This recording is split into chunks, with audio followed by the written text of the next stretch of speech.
Hi, I'm John Lee, Professor of Social Studies Education at North Carolina State University.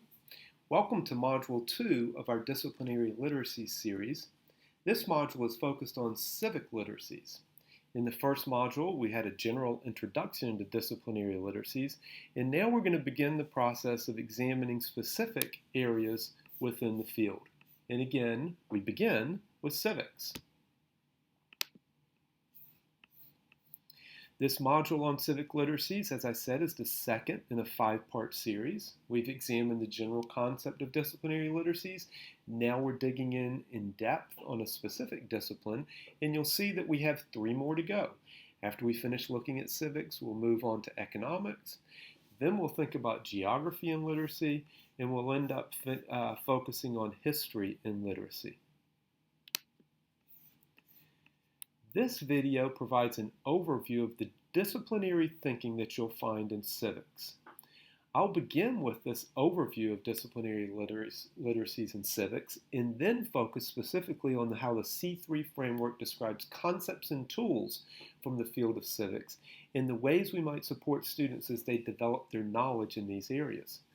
While we're working through social studies disciplines in alphabetical order, civics, economics, geography, and then history, and we're doing this to keep our friends in the discipline happy, it's probably good that we start with civics. There's something particularly important about civics in social studies. After all, we agree that social studies should be first and foremost about preparing young people for life in a democracy, our American democracy. We make this special responsibility very clear in the C3 framework. As you can see, this text from the C3 makes that point. In a constitutional democracy, productive civic engagement requires knowledge of history, principles, and foundations of our American democracy, and the ability to participate in civic and democratic processes. People demonstrate civic engagement when they address public problems individually and collaborate, and when they maintain, strengthen, and improve communities and society. Thus, civics is, in part, the study of how people participate in governing society.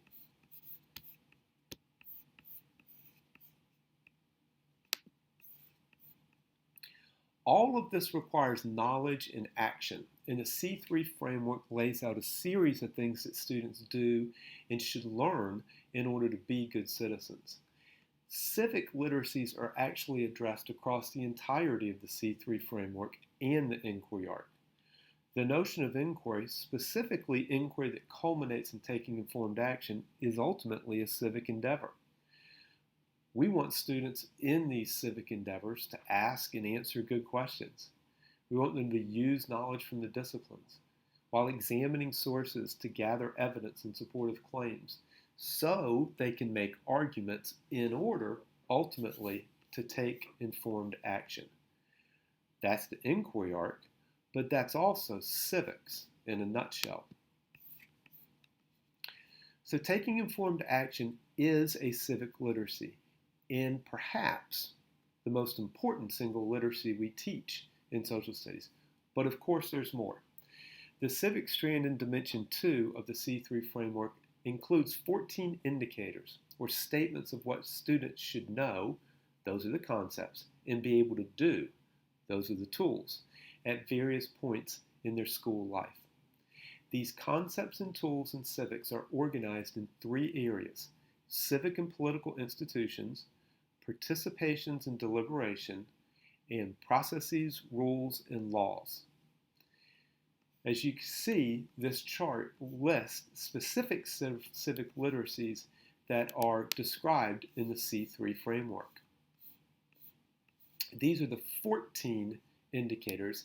Actually, they're summaries of the 14 indicators and essentially function as summaries of the 14 literacies that we would expect students to be able to develop in civics. It's important to note that literacies in civics are a bit tricky because civics is not really like the other core social studies disciplines of economics, geography, and history.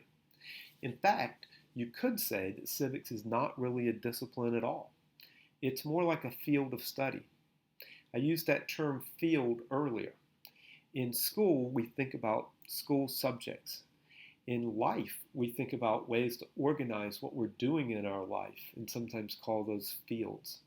The academic discipline, which is the formal organizational structure of a field with regard to how knowledge is constructed and verified, the academic discipline behind civics is political science. It's in the discipline of political science where new knowledge is constructed and verified using unique tools and ways of thinking to the discipline.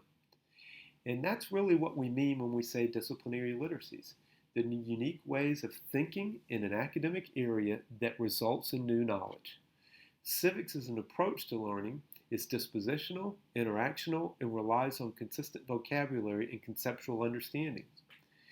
It's these dispositions, interactions, and concepts that are represented in the civic strand of Dimension 3. These are the 14 civic literacies that you see on the slide right now. But these 14 indicators do not function the same. Some are concept-based, and some are tools-based. So let's explore that in a little bit more depth.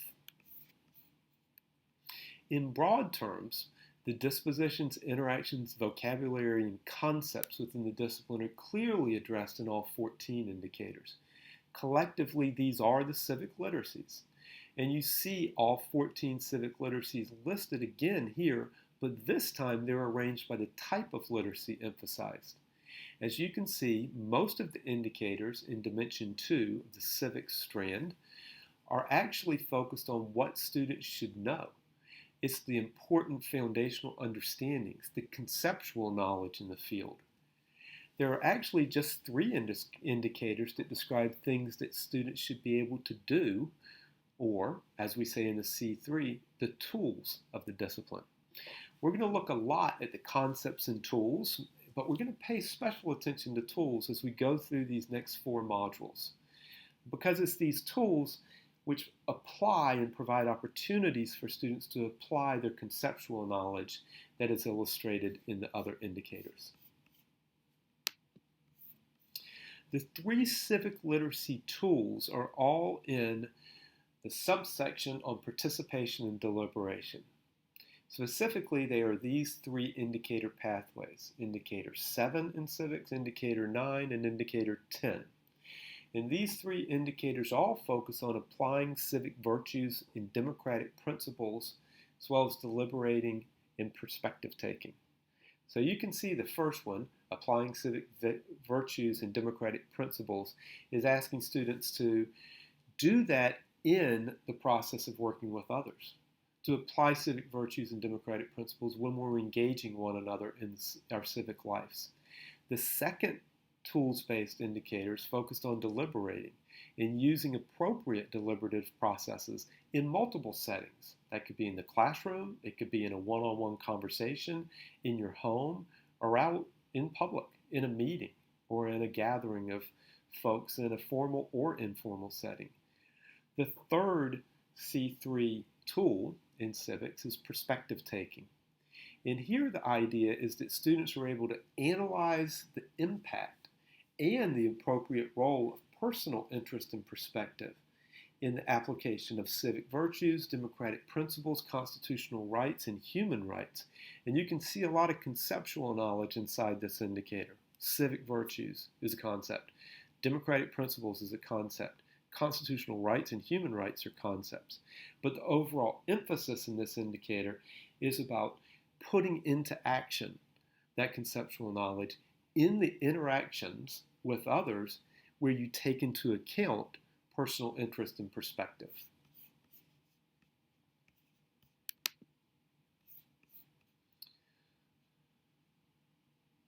So this is the indicator 7. Let's look a little bit more in depth at this one. At the culminating 9-12 level, this indicator suggests that students should apply civic virtues and democratic principles when working with others.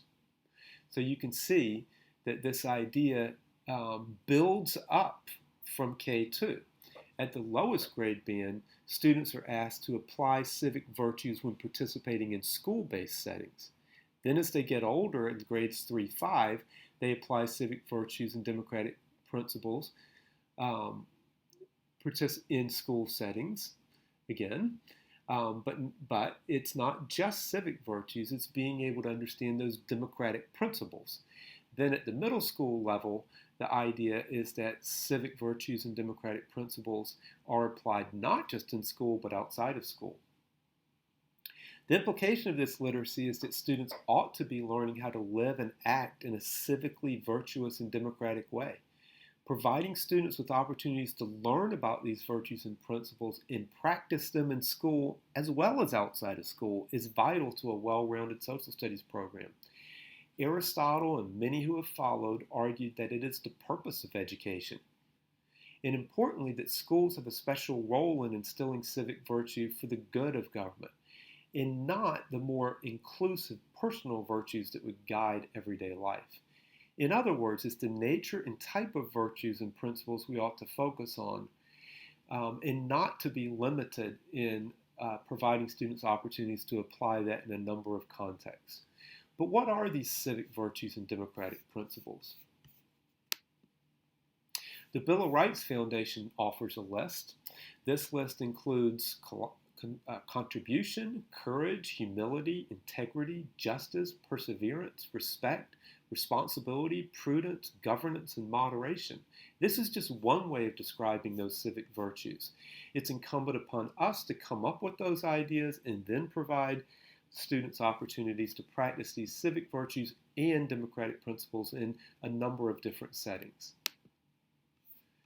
The next indicator that's tools-based is focused on deliberation. Indicator 9 suggests that students should become skilled at deliberation.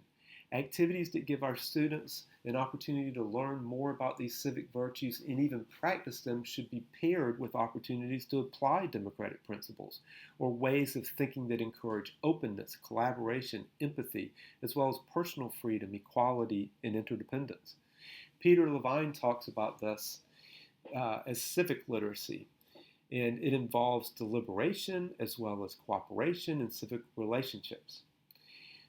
Levine goes on to say that this deliberation sort of skill requires talking and listening.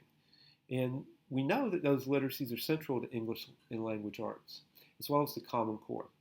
So again, Dimension 4 comes into play where students communicate the conclusions of their argument. The third of the civic literacies that's tools-based is Indicator 10, and it's focused on perspective taking. Perspective taking wraps around our first two skills-based or tools-based literacies. It's the idea that students learn how to compare, identify, explain, and analyze perspectives. That's the gist of Indicator 10 in civics.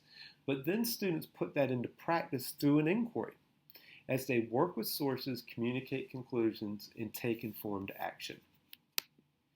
In summary, civic literacies include all the dispositions, interactions, vocabulary, and concepts that are important within the field.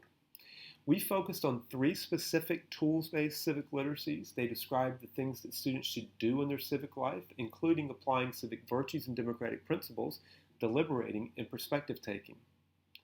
Now that you've watched this video, please complete the assessment accompanying the video and make sure to check out the background readings. I've also included a pause, reflect, and apply activity where you can think about some things that you're already doing that relate to civics in your classroom. Thank you.